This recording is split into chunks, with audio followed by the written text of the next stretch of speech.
भारतीय reserve bank अधिनियम 1934 पर ये रही एक झटपट जानकारी। अच्छा, ये कानून है क्या? ये ना भारत के सेंट्रल बैंक आरबीआई की एकदम बुनियाद है।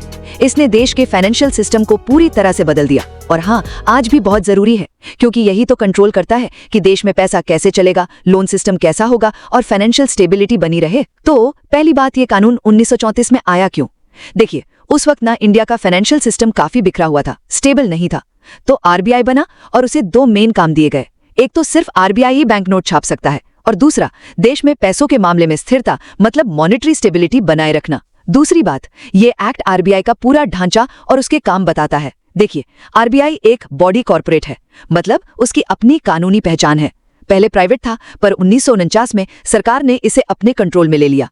मैनेजमेंट कौन देखता है? एक सेंट्रल बोर्ड। और काम, अरे ये सरकार का बैंकर है, दूसरे बैंकों का भी बैंकर है। और हाँ, कैश रिजर्व रेशियो सीआरआर जैसी पॉलिसी बनाता है। सीआरआर ये वो कम से कम कैश है जो बैंकों को आरबीआई के पास रखना ही पड़ता है। तीसरी और आखिरी बात, ये कानून रुका नहीं, टाइम के साथ बदला है।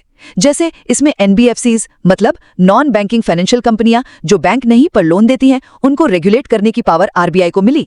फिर 2016 में महंगाई काबू करने के लिए मौद्रिक नीति समिति यानी एमपीसी बनी। 6 मेंबर होते हैं इसमें। इनका टारगेट रहता है कि महंगाई 4% के आसपास रहे, 2% ऊपर या नीचे। इससे ना महंगाई कंट्रोल ज्यादा ट्रांसपेरेंट और अकाउंटेबल हुआ है। और हाँ, अभी हाल में भी कुछ छोटे बदलाव हुए हैं, जैसे सीआरआर रिपोर्टिंग के लिए पखवाड़े की परिभाषा बदली ताकि काम आसान हो। तो कुल मिलाकर आरबीआई एक्ट 1934 सिर्फ एक कानून नहीं, ये इंडिया की इकोनॉमिक स्टेबिलिटी और ग्रोथ की कानूनी रीढ़ है, जो वक्त के साथ खुद को बदलता रहा है और आज भी एकदम रेलेवेंट है।